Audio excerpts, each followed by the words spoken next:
ॐ नमः श्रीज्योतिराजाय विवेकानन्दसूरये सच्चिदसुखस्वरूपाय স্বামিনে তাপহারিণে। স্বামী শিষ্য সংবাদ। ষোড়শ বল্লী।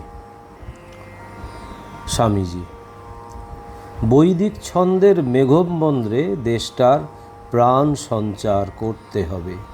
সকল বিষয়ে বীরত্বের কঠোর মহাপ্রাণতা আনতে হবে। এইরূপ আইডিয়াল ফলো আদর্শের অনুসরণ করলে তবে এখন জীবের কল্যাণ, দেশের কল্যাণ।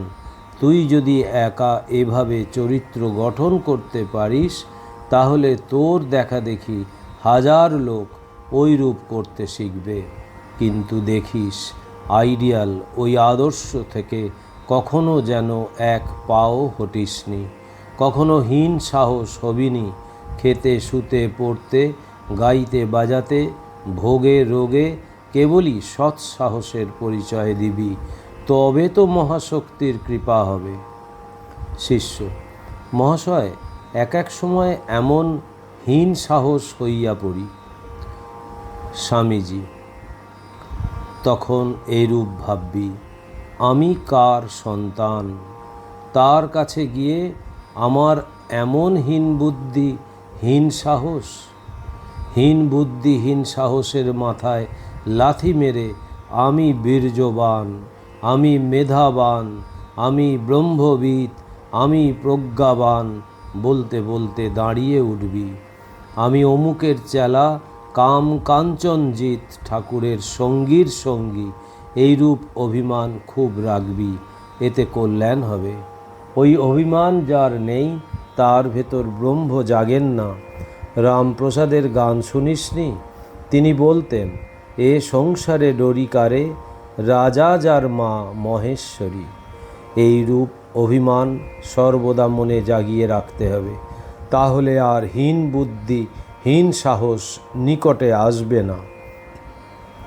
কখনো মনে দুর্বলতা আসতে দিবিনি। মহাবীরকে স্মরণ করবি, মহামায়াকে স্মরণ করবি, দেখবি সব দুর্বলতা, সব কাপুরুষতা তখনই চলে যাবে। ওইরূপ বলিতে বলিতে স্বামীজি নিচে আসিলেন। মঠের বিস্তৃত প্রাঙ্গণে যে আম গাছ আছে, তাহারই তলায় একখানা ক্যাম্প খাটে তিনি অনেক সময় বসিতেন। অদ্য সেখানে আসিয়া পশ্চিমাস্যে উপবেশন করিলেন।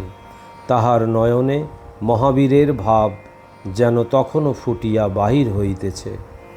উপবিষ্ট হইয়াই তিনি শিষ্যকে, উপস্থিত সন্ন্যাসী ও ব্রহ্মচারীগণকে দেখাইয়া বলিতে লাগিলেন, এই যে প্রত্যক্ষ ব্রহ্ম, একে উপেক্ষা করে যারা অন্য বিষয়ে মন দেয়, ধিক তাদের। করামল কবত এই যে ব্রহ্ম, দেখতে পাচ্ছিস নে? এই এমন হৃদয়স্পর্শীভাবে স্বামীজি কথাগুলি বলিলেন যে শুনিয়াই উপস্থিত সকলে চিত্রার্পিতারম্ভ ইবাবতস্থে সহসা গভীর ধ্যানে মগ্ন। কাহারও মুখে কথাটি নাই। স্বামী প্রেমানন্দ তখন গঙ্গা হইতে কমণ্ডলু করিয়া জল লইয়া ঠাকুর ঘরে উঠিতেছিলেন। তাহাকে দেখিয়াও স্বামীজি এই প্রত্যক্ষ ব্রহ্ম, এই প্রত্যক্ষ ব্রহ্ম বলিতে লাগিলেন। ওই কথা শুনিয়া তাহারও তখন হাতের কমণ্ডলু হাতে বদ্ধ হইয়া রহিল। একটা মহা নেশার ঘোরে আচ্ছন্ন হইয়া তিনিও তখনই ধ্যানস্থ হইয়া পড়িলেন। এই রূপে প্রায় 15 মিনিট গত হইলে স্বামীজি স্বামী প্রেমানন্দকে আহ্বান করিয়া বলিলেন, যা, এখন ঠাকুর পূজায় যা। স্বামী প্রেমানন্দের তবে চেতনা হয়। ক্রমে সকলের মনই আবার আমি আমার রাজ্যে নামিয়া আসিল এবং সকলে যে যাহার কার্যে গমন করিল। সেদিনের সেই দৃশ্য শিষ্য ইহজীবনে কখনো ভুলিতে পারিবে না। স্বামীজির কৃপা ও শক্তি বলে তাহার চঞ্চল মনও সেদিন অনুভূতি রাজ্যের অতি সন্নিকটে গমন করিয়াছিল। এই ঘটনার সাক্ষীরূপে বেলুর মঠের সন্ন্যাসীগণ এখনও বর্তমান রহিয়াছেন। স্বামীজির সেদিনকার সেই অদ্ভুত ক্ষমতা দর্শন করিয়া উপস্থিত সকলেই বিস্মিত হইয়াছিলেন। মুহূর্ত মধ্যে তিনি সকলের মন যেন সমাধির অতল জলে ডুবাইয়া দিয়াছিলেন। সেই শুভ দিনের অনুধ্যান করিয়া শিষ্য এখনও আবিষ্ট হইয়া পড়ে এবং তাহার মনে হয় পূজ্যপাদ ও আচার্যের কৃপায় ব্রহ্মভাব প্রত্যক্ষ করা তাহার ভাগ্যেও একদিন ঘটিয়াছে। কিছুক্ষণ পরে শিষ্য সমভিব্যাহারে স্বামীজি বেড়াইতে গমন করিলেন। যাইতে যাইতে শিষ্যকে বলিলেন, দেখলি আজ কেমন হলো? সবাইকে ধ্যানস্থ হতে হলো। এরা সব ঠাকুরের সন্তান কি না বলবামাত্র এদের তখনই অনুভূতি হয়ে গেল। শিষ্য, মহাশয়, আমাদের মতো লোকের মনও যখন নির্বিষয় হইয়া গিয়াছিল তখন ওদের কা কথা। আনন্দে আমার হৃদয় যেন ফাটিয়া যাইতেছিল। এখন কিন্তু ওই ভাবের আর কিছুই মনে নাই, যেন স্বপ্নবৎ হইয়া গিয়াছে। স্বামীজি, সব কালে হয়ে যাবে, এখন কাজ কর। এই মহামোহগ্রস্ত জীবসমূহের কল্যাণের জন্য কোনো কাজে লেগে যা, দেখবি ও সব আপনি আপনি হয়ে যাবে। শিষ্য, মহাশয়, অত কর্মের মধ্যে যাইতে ভয় হয়, সে সামর্থ্যও নাই। শাস্ত্রেও বলে গহনা কর্মণ গতি। স্বামীজি, তোর কি ভালো লাগে? শিষ্য, আপনার মতো সর্বশাস্ত্রার্থদর্শীর সঙ্গে বাস ও তত্ত্ব বিচার করিব, আর শ্রবণ মনন নিদিধ্যাসন দ্বারা এ শরীরেরই ব্রহ্মতত্ত্ব প্রত্যক্ষ করিব। এছাড়া কোনো বিষয়েই আমার উৎসাহ হয় না। বোধ হয় যেন অন্য কিছু করিবার সামর্থ্য আমাতে নাই। স্বামীজি, ভালো লাগে তো তাই করে যা, আর তোর সব শাস্ত্র সিদ্ধান্ত লোকদেরও জানিয়ে দে, তাহলেই অনেকের উপকার হবে। শরীর যতদিন আছে ততদিন কাজ না করে তো কেউ থাকতে পারে না। সুতরাং যে কাজে পরের উপকার হয় তাই করা উচিত। তোর নিজের অনুভূতি এবং শাস্ত্রীয় সিদ্ধান্ত বাক্যে অনেক বিবিধিষুর উপকার হতে পারে। ওই সব লিপিবদ্ধ করে যা, এতে অনেকের উপকার হতে পারে। শিষ্য, অগ্রে আমারই অনুভূতি হোক, তখন লিখিব। ঠাকুর বলিতেন যে চাপরাস না পেলে কেহ কাহারও কথা লয় না। স্বামীজি, তুই যেসব সাধনা ও বিচারের স্টেজ অবস্থা দিয়ে অগ্রসর হচ্ছিস, জগতে এমন লোক অনেকে থাকতে পারে যারা ওই স্টেজে অবস্থায় পড়ে আছে, ওই অবস্থা পার হয়ে অগ্রসর হতে পারছে না। তোর এক্সপেরিয়েন্স, অনুভূতি ও বিচার প্রণালী লিপিবদ্ধ হলে তাদেরও তো উপকার হবে। মঠে সাধুদের সঙ্গে যেসব চর্চা করিস, সেই বিষয়গুলি সহজ ভাষায় লিপিবদ্ধ করে রাখলে অনেকের উপকার হতে পারে। শিষ্য, আপনি যখন আজ্ঞা করিতেছেন তখন ওই বিষয়ের চেষ্টা করিব। স্বামীজি, যে সাধন ভজন বা অনুভূতি দ্বারা পরের উপকার হয় না, মহামোহগ্রস্ত জীবকুলের কল্যাণ সাধিত হয় না, কাম কাঞ্চনের গণ্ডি থেকে মানুষকে বের হতে সহায়তা করে না, এমন সাধন ভজনে ফল কি? তুই বুঝি মনে করিস একটা জীবের বন্ধন থাকতে তোর মুক্তি আছে? যত কালে যত জন্মে তার উদ্ধার না হচ্ছে, তত কাল তোকেও জন্ম নিতে হবে তাকে সাহায্য করতে, তাকে ব্রহ্মানুভূতি করাতে। প্রতি জীব যে তোরই অঙ্গ, এই জন্যেই পরার্থে কর্ম। তোর স্ত্রী পুত্রকে আপনার জেনে তুই যেমন তাদের সর্বাঙ্গীন মঙ্গল কামনা করিস, প্রতি জীবে যখন তোর ঐরূপ টান হবে তখন বুঝব তোর ভেতর ব্রহ্ম জাগরিত হচ্ছেন। নট এ মোমেন্ট বিফোর, এক মুহূর্ত পূর্বেও নহে। জাতি বর্ণ নির্বিশেষে এই সর্বাঙ্গীন মঙ্গল কামনা জাগরিত হলে তবে বুঝব তুই আইডিয়ালের আদর্শের দিকে অগ্রসর হচ্ছিস। শিষ্য, এটা তো মহাশয় ভয়ানক কথা।